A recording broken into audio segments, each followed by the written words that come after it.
तो दोस्तों शुरू करते हैं आज की इंफ्रा न्यूज। पहली खबर जो आ रही है वो है HAL या हिंदुस्तान एरोनॉटिक्स लिमिटेड से जो सिग्निफिकेंट स्टेप ले रहे हैं towards their civil aviation sector. तो ये अपना जो next generation advance light helicopter है ALH ध्रुव NG, इसके इनॉग्रल फ्लाइट की तैयारी शुरू कर चुके हैं। तो आज के दिन वैसे ये टेस्ट हो जाना चाहिए था। और यहाँ पर ये जो हेलीकॉप्टर्स है ये तो प्राइमरीली इसका जो मेन जनरेशन है वो आर्म फोर्सेस के लिए बनाया गया था, लेकिन अब सिविल और यूटिलिटी हेलीकॉप्टर मार्केट भी बढ़ रहा है। Offshore operations, disaster response, air ambulance services, regional connectivity देने वाले कई सारी कंपनी जो है वो प्रॉप अप हो रही है और इसकी वजह से हेलीकॉप्टर्स की डिमांड सिविल सेक्टर में भारत में बढ़ रही है। तो इसके हिसाब से इन्होंने ये एक सिविलियन मॉडल बनाया था ध्रुव NG का। तो ये टेस्ट आज होगा। वैसे क्योंकि ये ऑलरेडी आर्म फोर्सेस के लिए इस्तेमाल होता था अपने मिलिट्री वर्जन में, तो ऐसा नहीं कि इसकी फ्लाइट वगैरह नहीं हो पाएगी या वो सब चीजें टेस्ट करनी है। ऑब्वियसली कई दूसरी चीजें होगी। तो ये एक इंडिजिनियस रोटरी विंग एयरक्राफ्ट है और सब चीजें सही जाती है तो आने वाले कुछ महीनों में इसको लाइसेंस और परमिशन मिल जाएंगे। इसके बाद में ये भारतीय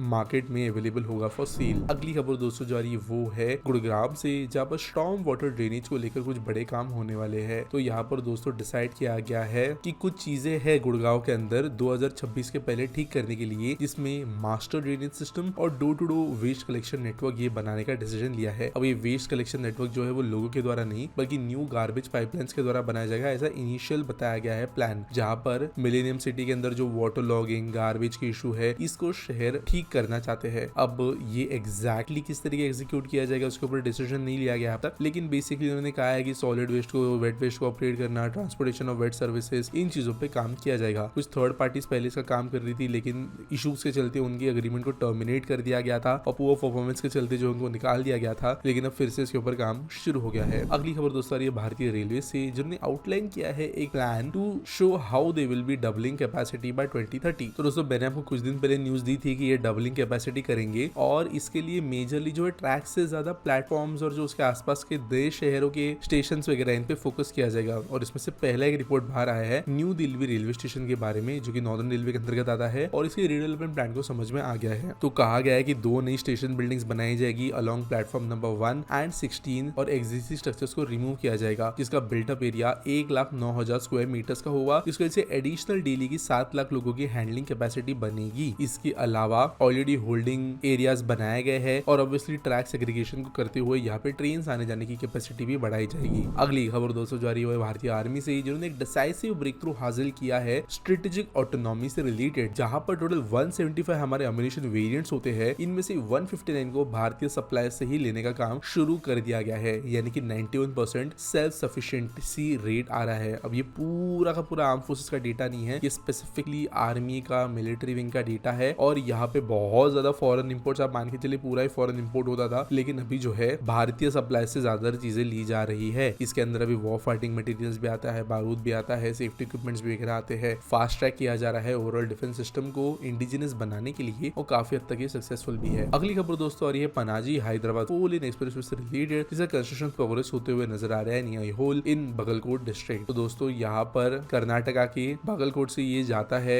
और HAM मॉडल पे इसको बनाया जा रहा है। तो यहाँ पर बोला गया है कि 90% लैंड एक्विजिशन कंप्लीट हो गया है और 12,000 करोड़ जो यूनियन गवर्नमेंट इसके लिए इन्वेस्ट कर रही है वो यहाँ पर ऑन ग्राउंड इफेक्ट दिखाते हुए पनाजी, बेलगावी, रायचूर, हैदराबाद इन डिस्ट्रिक्ट्स के अंदर प्रोग्रेस कर रहा है। अगली खबर दोस्तों भुवनेश्वर उड़ीसा से, जहाँ पर एक सिग्निफिकेंट डेवलपमेंट रेलवे बोर्ड के द्वारा किया गया है और अप्रूवल दे दिया गया है for 4 new rail lines in Odisha. 312 kilometre का टोटल नेटवर्क होगा, जिसका एग्जीक्यूशन कॉस्ट 9,020.58 करोड़ रुपीस का होगा और PPP मोड के अंदर इनको बनाया जाएगा, पब्लिक प्राइवेट पार्टनरशिप मॉडल के अंदर बनाया जाएगा। लाइन्स है 101 किलोमीटर लंबी Jajpur Keonjhar road Dhamra line, 112 kilometre लंबी रुबूरी तेंतुलुई बुदापांग लाइन, 49 किलोमीटर लंबी तिकरी कुत्रुमली लाइन और 49 किलोमीटर लंबी बलाराम पुतागड़िया लाइन, जो कि ईस्ट कोस्ट रेलवे के अंतर्गत आएगी। इसकी वजह से ओवरऑल जो रेलवे नेटवर्क है उड़ीसा के अंदर वो बहुत ज्यादा अच्छा बन जाएगा। अगली खबर दोस्तों आ रही है फिर से गुड़गांव से, जब MCG ने सबमिट किया है revise administrative plan proposal for 470 crore rupees of mechanised and manual road sweeping across city. तो बेसिकली जो अर्बन लोकल बॉडीज है उसके अंतर्गत झाड़ू पोछा करने के लिए, जो सड़कों पे झाड़ू मारा जाता है, धूल हटाई जाती है, कचरा हटाया जाता है, उसके लिए स्वीपिंग मशीन्स को खरीदना, लोगों को एम्प्लॉय करना मैनुअल स्वीपिंग के लिए, वेस्ट जनरेशन और ट्रैफिक कंडीशंस के हिसाब से साफ सफाई करना, ट्रैक सैनिटरी वर्कर्स का एम्प्लॉयमेंट, ट्रैक ट्रॉलीज को खरीदना कचरा लेके जाने के लिए, इन सब का प्लान जो है दिया गया है। अभी करेंटली जो रिवाइज प्रपोजल है उसके हिसाब से एस्टिमेटेड खर्चा 145.5 करोड़ का है और जोन 1 64.2 करोड़ का है, फॉर जोन 2 81.8 करोड़ का है फॉर जोन 3, 179.44 करोड़ का है जोन 4। और अभी अगर चीजें सही से जाती है तो ये मशीन वगैरह खरीद कर गुड़गांव की साफ सफाई शुरू की जाएगी। आज के स्पीड सॉल्व के बारे में बात करें तो आयुष शाह पूछते हैं, why isn't railway planning to construct parking facilities above railway stations? I saw it in major stations of USA, example Washington DC, and really liked it that they were using vertical shape. This facility can also be a boon for daily commuters. देखो ऐसा नहीं है कि भारतीय railway station में parking होती ही नहीं है और ऊपर भी पार्किंग नहीं होती है। नवी मुंबई के अगर आप कई स्टेशन देखोगे और मुंबई के सारे अगर आप मेन स्टेशन देखोगे तो वहाँ पे मल्टी लेवल पार्किंग या बड़े बड़े पार्किंग पेड बेसिस पे, मंथली पास बेसिस पे देखने को मिलते हैं, लेकिन इनमें से बहुत कम ही रेलवे के द्वारा यूज किए जाते हैं। जनरली जो है लोकल म्युनिसिपल बॉडीज इनकी ओनर होती है। अब एक बात समझो, यूएसए का जो रेल नेटवर्क है पैसेंजर के हिसाब से ये कंपेरेटिवली भारत से छोटा है। दूसरी बात, यूएस कंप्लीटली कार डिपेंडेंट है, जहां पर अगर कोई डेली पैसेंजर भी है, फॉर एग्जांपल कनेक्टिकट से लेकर न्यूयॉर्क तक का कोई डेली पैसेंजर है, तो वो एक रेयर रूट है यूएस के अंदर और वहां पे स्टेशन तक पहुंचने के लिए आपके पास में पब्लिक ट्रांसपोर्टेशन के हिसाब से कोई ऑप्शन नहीं होता, तो वहां पे पार्किंग देना बनता है। भारत के अंदर ये इशू नहीं है। ऑटोज, टैक्सीज वगैरह वगैरह जो है वो बहुत चीजें अवेलेबल होती है स्टेशन से आने जाने के लिए। और अगर स्टेशन से आपको पर्सनल ट्रांसपोर्ट में जाना पड़ता है तो फिर वो पब्लिक ट्रांसपोर्ट की चेन टूट जाती है till the last mile connectivity. Obviously बात सच है कि हमें लास्ट माइल कनेक्टिविटी पे और काम करना है, लेकिन पार्किंग फैसिलिटीज देने की वजह से जो है रेलवे का नुकसान कई जगहों पे होता है, क्योंकि वैल्यूएबल लैंड चला जाता है। जो